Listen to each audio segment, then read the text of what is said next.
1975. And Beau was born on Thanksgiving. That's why I always call him my little turkey. I cooked all night long, had a bunch of people coming. And so I was cooking and cooking and cooking. And Daddy was on midnight shift. And so he was getting ready to go to sleep and everything. And getting ready to wake up. And I'm having trouble with my back. I thought, what is going on? My back is hurting. My back is hurting. So this is about 11 o'clock at night. And so we were going to go to the hospital, jumped in the little truck, and we're going down Hudnall Street, and I turned and looked at Daddy. I said, well, this is it. He says, what do you mean? I said, my water just broke right there in the truck. And I said, and Daddy went, vroom, split on the accelerator. We go flying to the hospital about 11 o'clock. So we go into the hospital and get everything lined up, and sure enough, little Beau was coming. And this is so Beau. Of course, he was born backwards. He entered the world backwards, full breech baby, not feet first, but butt first. I think that's just followed his life. Everything he does, he backs into it. But then the next morning, Dr. Dave came in and said, have you seen your baby? And I said, yes. He said, he's got the prettiest round head you ever saw. He said, looks like a little softball. Instant, complete love. I can just tear up about it right now. Just seeing this beautiful, priceless little gift, the sweetest thing. And it was just instant love. The nurses had already told me they weren't even labeling him. They didn't even put a bracelet on him and said, we know who his mama is. He knew I was his mama, and I knew he was my baby boy. Happy day. It was a happy Thanksgiving, except I didn't get any flipping turkey. Everybody was at my house eating all that food I had cooked, and I had nothing. He was the most pleasant, happy, active, very hyper-like. Aunt Sue always called him perpetual motion because he was always going. But at the same time, he slept forever. He still stays in the bed like that. But that child, easily, 6 weeks, boom, he was sleeping 12 to 15 hours a night.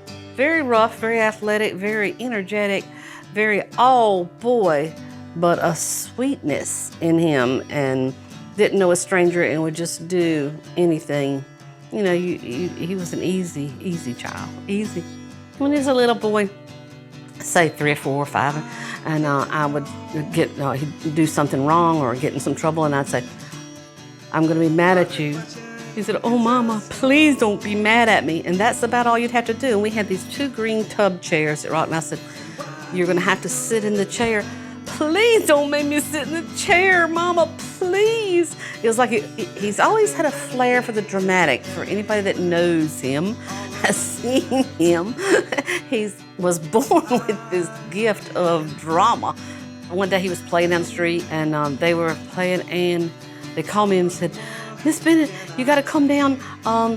Beau's been hurt. Beau's been scratched or something. So I go down there, and he's bleeding pretty bad. So I wet a towel and jumped in the car to go pick him up on the next block. And he's come running up the driveway with his hand like this, saying, I'm doomed, I'm doomed, I'm doomed. And he was only 8 years old. Where did he even get a word like doomed?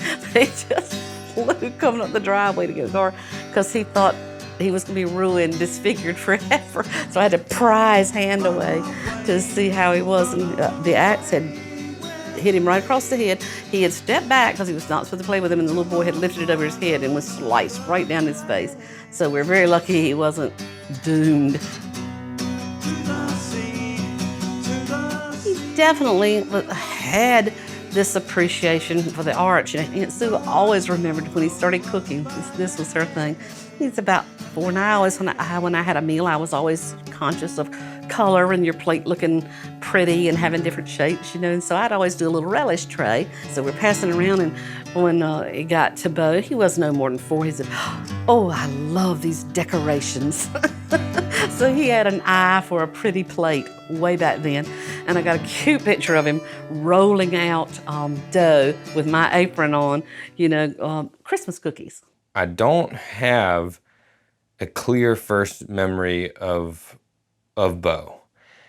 And I think that's because I don't have a clear first memory without Beau?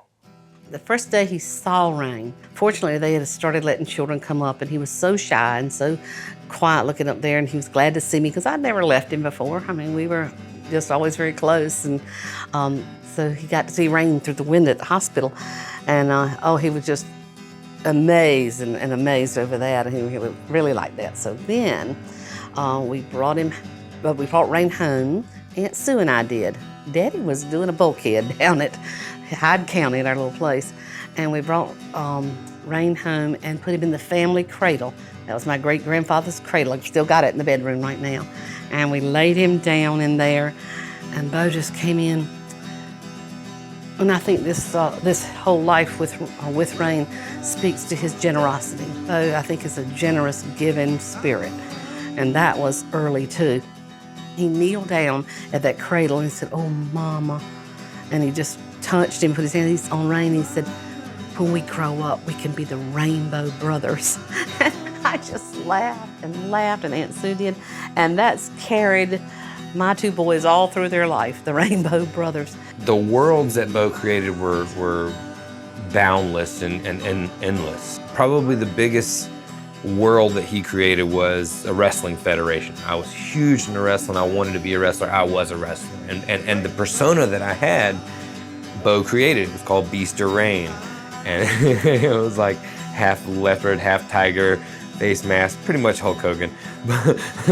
But Beau created this whole world where he drew these characters and their whole backstories, and we would play different characters. And this is all Beau's doing.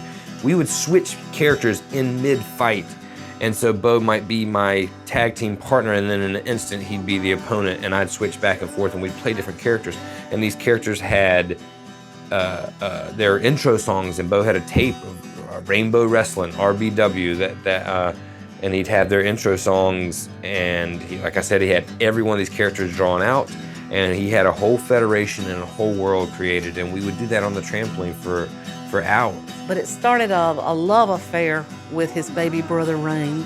At that very moment that he laid eyes on and touched him, and I've got dozens of pictures where they're just eye-to-eye contact, touching him.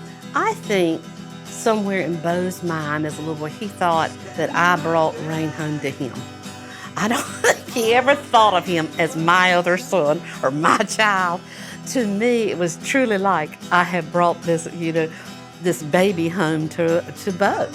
He instantly, completely in love with this baby and was generous, giving, smothering almost. There were times I'm sure Rain was smothered from the attention of Beau, but I think he thought he was his private toy, his private, that just followed all through life, dragging him to baseball games, football games, trips with the kids, have a date and take Rain with him. He was just totally generous. Our rooms are right beside each other growing up in Pamlico Village, and so we would tap certain messages on each other through the walls, and I would sneak into his room and he would sneak into my room, and we're real brothers. Like brothers and friends. I don't know if I'd ever learned how to laugh if it weren't for Beau. That's a true statement. I think that Beau definitely taught me how to play. I was really serious as a kid, put a lot of pressure on myself. And Beau was like, nah fam, we don't have time for that. We got some playing to do. So I definitely think that I was able to let loose. And even now when I'm able to let loose, it's because of the influence that Beau had on me. He taught me how to play. That's kind of a strange thing to say, but it's true. But there were certain times where the big brotherness shined. And Beau kind of raised me in a lot of ways, and protected me from anything bad that was going on. One of my favorite things, I think, is he never, ever seemed to be ashamed of me. I have lots of friends that have gone through that, but he always seemed to say, "There's my mama," or wanted me to come along, or no matter where he worked, where he was in school, where he was in sports, whatever he seemed to be, made me feel like he was proud that I was there and happy that I was there and wanted me to be there. So I didn't have that period of time where they're ashamed of their parents. I didn't get that with him. I think Beau has the best, and of course I'm prejudiced, but I think he just everybody will confirm that with me. He has the best gift of gab.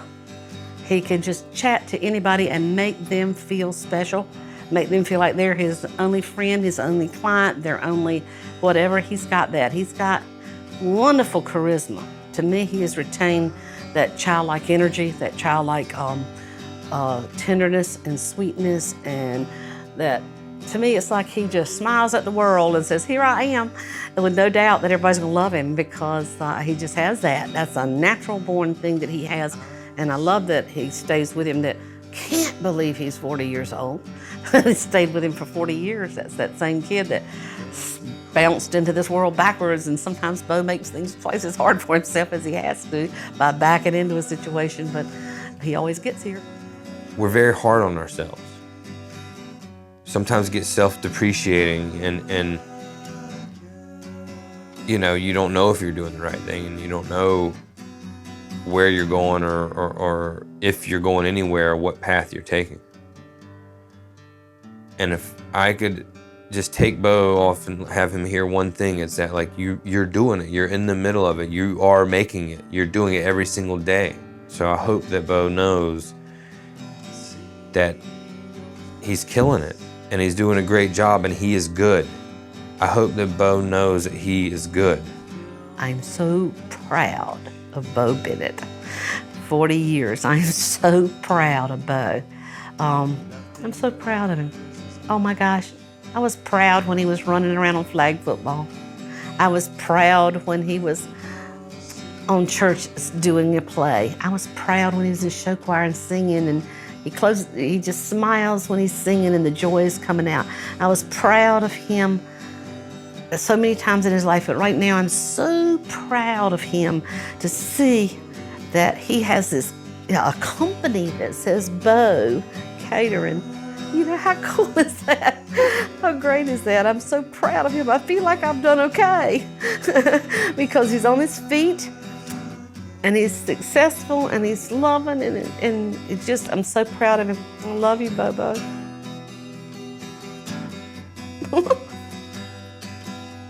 If I thought about not having my brother around, like, I don't know what I would do. I don't know what I would be. I don't know how I would identify with myself or with the world. I don't know what place I would have in the world if Beau wasn't a part of it. He makes me warm in my heart. He has always made room for me. I think I've said that over and over and over. I just love Beau so much, and I need him, and I need him to love me like he does. I mean, we can just tune up in a minute and cry because that's this special bond that we have. Like I said, I held that little thing in my arms and I looked at you and I loved him. I loved him the minute I saw him, and I look at him now and he can smile, and I love him. He can melt my heart. Oh, happy birthday, Bobo. I don't know what to say, man. 40 years is... I remember putting the ad in the paper for Mom, Lordy, Lordy, look who's 40. And now you're 40. That's insane. I don't know where the years have gone, but you know, here's to 40 more, hopefully, and I'll continue to be Captain Call, and you can be Gus. Love you, boy. Okay, let me wipe my tears away and say, happy 40th birthday, Bobo. I love you. Happy birthday to you. I love you.